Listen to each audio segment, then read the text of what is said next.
A report suggests the Lakers want to make Austin Reaves their highest paid player.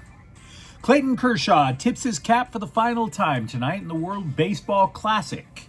And a Falcons linebacker faces 3 felony charges in the fallout of breaking up with a Sparks forward. Good morning. I'm James. And this is your daily dose of sports and snark for the greatest sports city in the world, Los Angeles. This is Faithful Angelenos Morning Report. So it is March 13th, 2026. Welcome back to Ice Station Alpha in Michigan.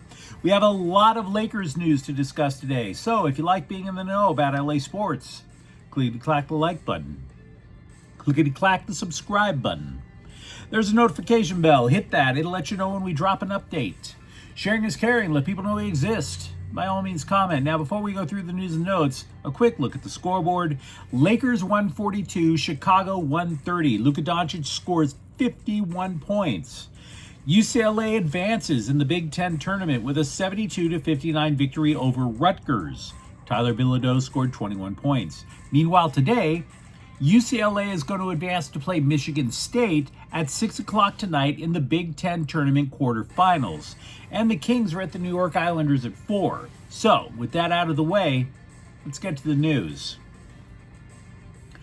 In a report that I do not trust at all, a Lakers website is claiming that they have sources saying the Lakers will offer Austin Reaves a 5-year, $240 million contract. Moreover, as if the distinct probability of letting the greatest scorer in NBA history in LeBron James walk away isn't enough, the same report suggests that the Lakers claim to have no fear of losing Reaves. The report comes from a fan site called Lakers Daily. The writer, to be honest, never met him. What I can tell you is he is on an island with this story, reporting the Lakers, who, by the way, under new ownership, an ownership that is known for intelligent allocation of resources, are about to make Reaves one of the highest paid players in the league at $48 million a year. More money than Luka Doncic is getting. We're supposed to believe this. And, oh, by the way, if LeBron James does leave, Reaves becomes the highest paid Laker. Now, last summer, Reaves declined a max offer of almost $90 million over 4 years. And that was a smart business decision on his part, because then reports started to surface that he could get 25 mil, 30 mil. And now it's 48. Really? It's 48 million. For a guy who missed a month of action due to a calf injury, 48 million. Other teams would be happy to pay Reaves more than the 90. But I'm not sure. 48 million. Really? I mean, don't get me wrong. Clearly, if the NBA could hold a do-over for the 2021 NBA draft, Reaves would not be an undrafted player. He would be a lottery pick. He's intelligent. He creates his own shot. He's reliable as hell from mid-range. But his three-point shooting, kind of spotty. And, oh, by the way, he has played a pivotal role in a team-wide commitment not to play defense. 48 million. Now, don't get me wrong. I do believe the Lakers intend on making Reaves more wealthy than any of us could damn well dream of. Reaves will be so rich, he could not only buy his mom a house, but he could literally buy his hometown of Newark, Arkansas, and just rebuild it into a glorious redneck Dubai. That's how much money he's probably going to get. But 48 mil? Really? I'm just skeptical when an offer goes from 90 mil to 240 mil in a report that hasn't been backed up by anybody. Not the LA Times, not The Athletic, not ESPN. Just one rando out in the wilderness screaming 240 mil for Austin Reaves is coming. We should be skeptical. 2 months ago, the Lakers had arguably the worst defense in the NBA. And by the way, by allowing the Chicago Bulls to get 130, sounds like it's still not an elite defense, wouldn't you say? But what I will tell you is that they have a stat called defensive efficiency, which is not team defense per se. And in the last 2 months, they've gone from among the worst to mid. Now, if you're wondering how that can be possible, and trust me, I very much am wondering, one thing that could lead to this defensive efficiency is actually a lack of turnovers. See, turnovers create opposing fast breaks. Turnovers create tons of open shots. You see the Golden State Warriors, like the old school Lakers, the Showtime Lakers, you turn the ball over, they were going straight to the hoop. Current positionless basketball teams look for the open three, right? So what happens? The Lakers have risen from dead last in turnover percentage all the way up to 13th in this third quarter of the season. So if you follow that they are not turning the ball over, and by the way, they only committed 9 last night, you're allowing way fewer three-point attempts. You're committing way fewer fouls, which leads to free throws. And by the way, when you're not turning the ball over, you're not scrambling back on defense. So at least you get the chance to set yourself up defensively. So nobody's trying to claim that the Lakers are all of a sudden the early 90s New York Knicks. But you've cut down drastically on gifting your opponents points. The Lakers are not a good defensive team. But if the Lakers have limited their turnovers, they create the illusion of being a better defensive team. Dwight Howard, whose entire career, both good and bad, has centered on the Lakers, retired from pro basketball Thursday. Now, don't let the scribes fool you. They are saying he is an Orlando Magic legend. That's only because the Magic have 2 legends, and both of them went to the Lakers anyway. Howard first came to prominence by stealing Shaquille O'Neal's Superman shtick at a slam dunk contest. Then Howard, of course, came to the Lakers when it was incorrectly assumed by Mitch Kupchak that this guy would be the next great Lakers center. The Lakers even went so far as to do something extremely un-Laker-like to try to keep Howard in the summer of 2013.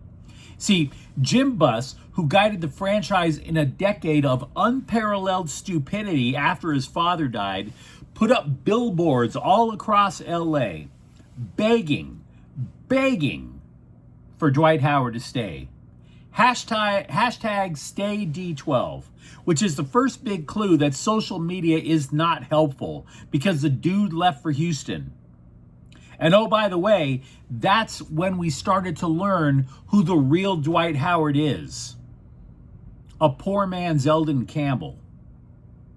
Unfocused, extremely lacking in a post game, or in the words of Kobe Bryant, soft. Howard bounces around the league. He returns to LA twice as a bench jockey, earns a ring in the COVID bubble. Then what happens? He goes further off the deep end. Maybe he wants to fight Shaq. Maybe he doesn't. The dude hasn't played in the NBA since 2022, but the only time this guy ever makes news is by begging the Lakers to take him and his Nickelodeon TV show themed hair back again. Ain't no billboards popping up anymore, my dude. You had your chance to be a Laker great. And to be clear, nobody is calling Dwight Howard a Laker legend. Andrew Bynum accomplished more in purple and gold. Orlando can have him as a legend. Either way, now Dwight Howard gets to fade once and for all. And that is good. So as I said, tons of Lakers news to discuss. Feel free to let me know what you think. Unless he decides to flame high schoolers in a sandlot game in North Texas behind a Whataburger, Clayton Kershaw's career ends today. MLB Network reported that regardless of Team USA's result today in the World Baseball Classic, this is Kershaw's last day on the team.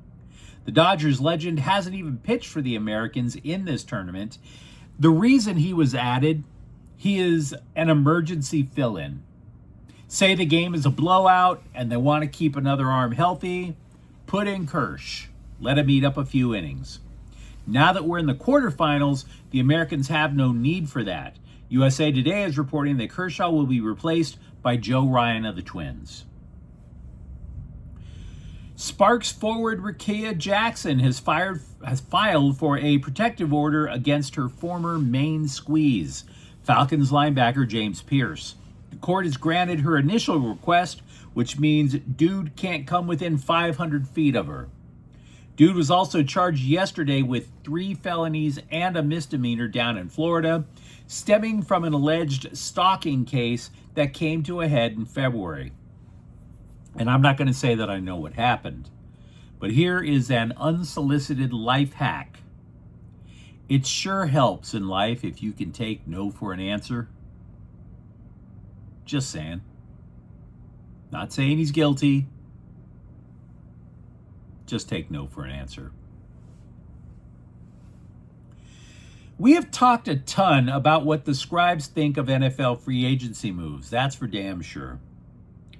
But people in the game, the ones with the actual inside dope, appear to agree that the Rams are winners.